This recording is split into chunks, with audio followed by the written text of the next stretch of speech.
Hello friend, welcome this class इंसानस प्रो biology. तो जैसा कि आपको पता है कि हम लोग आईसीएमआर 2022 के पेपर को डिस्कस कर रहे थे। तो अभी तक जितना भी हम लोगों ने डिस्कस कर लिया है, उसके अलावा एक्स्ट्रा कुछ चीज़ें हम डिस्कस कर रहे हैं आपके साथ, जिसमें कुछ चीज़ें यहाँ पे हम लेके आए हैं जो कि सोशल साइंस में आया था, बट मेरे हिसाब से यह आपके लाइफ साइंस में भी पूछा जा सकता है पार्ट ए में। तो चलिए हम शुरू करते हैं। पहला क्वेश्चन है, FSSAI का फुल फॉर्म क्या है? तो याद रखिएगा, FSSAI का फुल फॉर्म है फूड सेफ्टी। ये आपका दोनों जगह लिखा हुआ है, तो मतलब ये दोनों तो होने वाला नहीं है। फिर फूड सेफ्टी एंड सिक्योरिटी नहीं, स्टैंडर्ड्स अथॉरिटी ऑफ इंडिया। तो FSSAI का फुल फॉर्म है food safety and standards authority of India.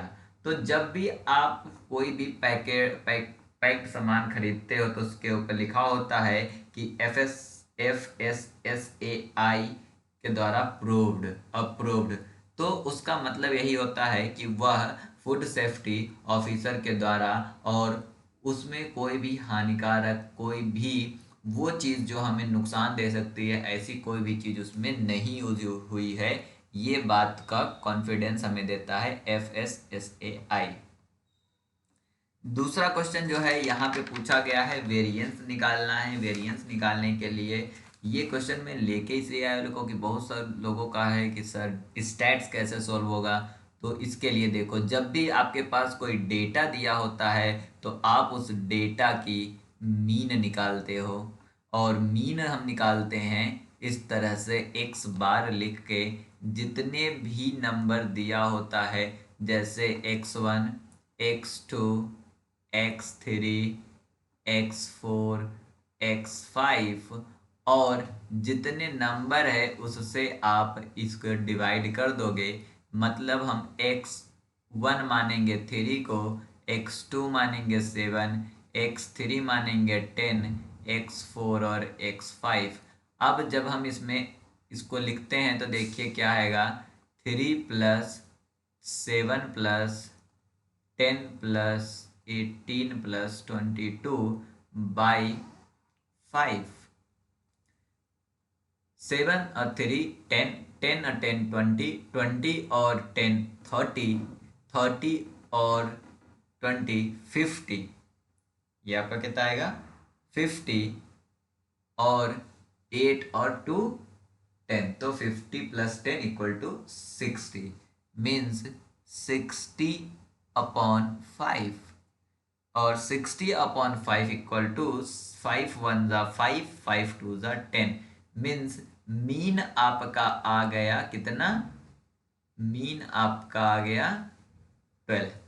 अब अगर हम ध्यान से यहाँ पे देखें, तो डेटा x आपके पास क्या है, फिर हम यहाँ पे क्या करेंगे, xi, वही x1 x2 x3 माइनस का x मीन निकालेंगे।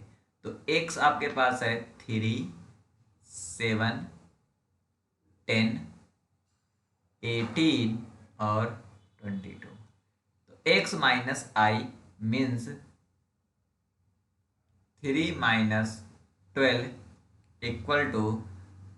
माइनस का 9।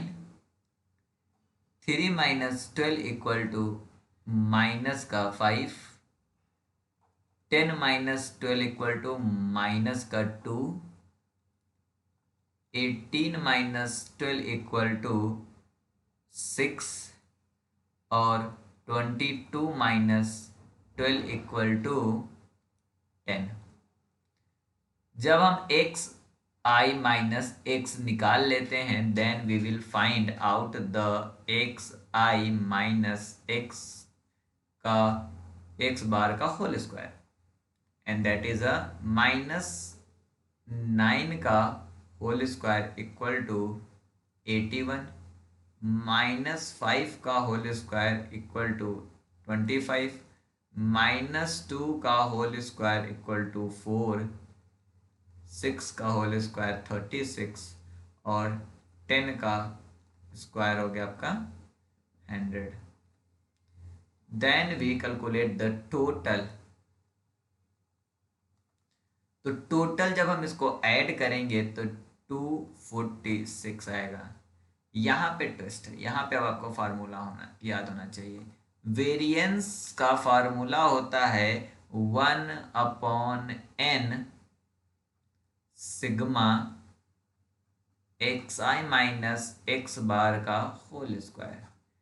अब n है यहाँ पे 5, तो आपने लिख दिया 5, और xi माइनस x बार का होल स्क्वायर है 246।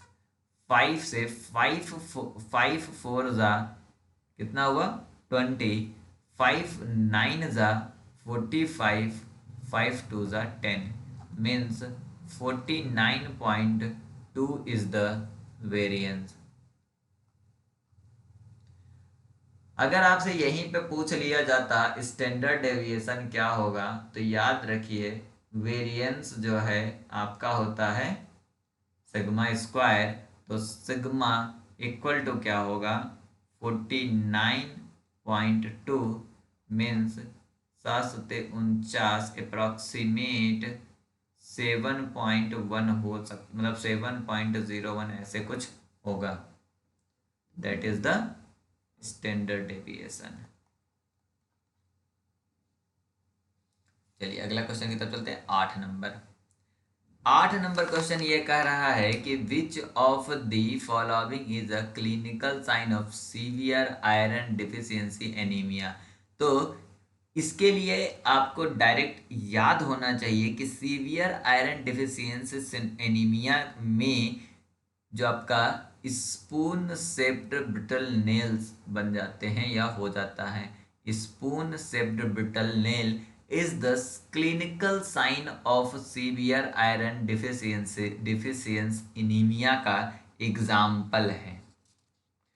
अब हम आगे चलते हैं और आगे में देखते हैं अगला क्वेश्चन में आपसे पूछा गया है कि which of the following diet is preserved for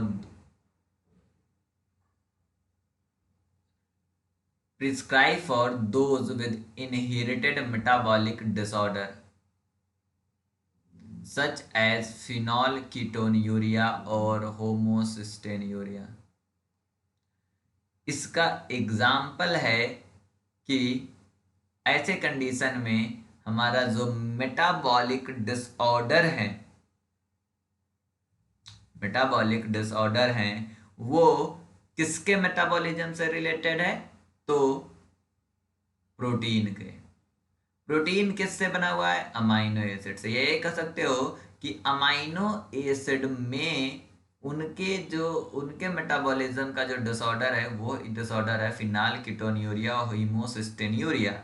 और अमाइनो एसिड मिलके बनाते क्या है, प्रोटीन बनाते हैं। तो अगर हमें वो डिजीज हो चुका है जिसके लिए रिस्पॉन्सिबल अमाइनो एसिड है, तो हमें क्या कम कहना चाहिए, अमाइनो एसिड कम लेना चाहिए। और अमाइनो एसिड जो है किस रूप में होती है, प्रोटीन डाइट के रूप में होती है। तो हमें लो प्रोटीन डाइट लेनी चाहिए अगर हमें फिनोल्कीटोन्यूरिया और हीमोसिस्टिन्यूरिया अगर ये दोनों में से कुछ भी है तो। Next we will move on the 10 number question, and in that question the question ask that which is the anti-nutritional factor found in egg। anti-nutritional factor का एग्जाम्पल है avidin. Avidin is the compound which is a anti-nutritional factor. क्या होता है आपका, anti-nutritional factor होता है एबेडिन। तो इस वीडियो में भी हम लोगों ने टोटल 5 क्वेश्चन डिस्कस किया। इससे पहले वाले वीडियो में 5 क्वेश्चन डिस्कस किया है। डेफिनेटली अगले वाले वीडियो में 5 से 10 will try to cover the 10 question, but yeah I am busy in the another work and my PhD work. The reason मतलब course work that we will explore some literature. Due to this reason I do not have extra time to solve the questions, and I will not come with that okay that is happened. I will come with the some points like that question there is a no point कि what is the anti-nutritional factor।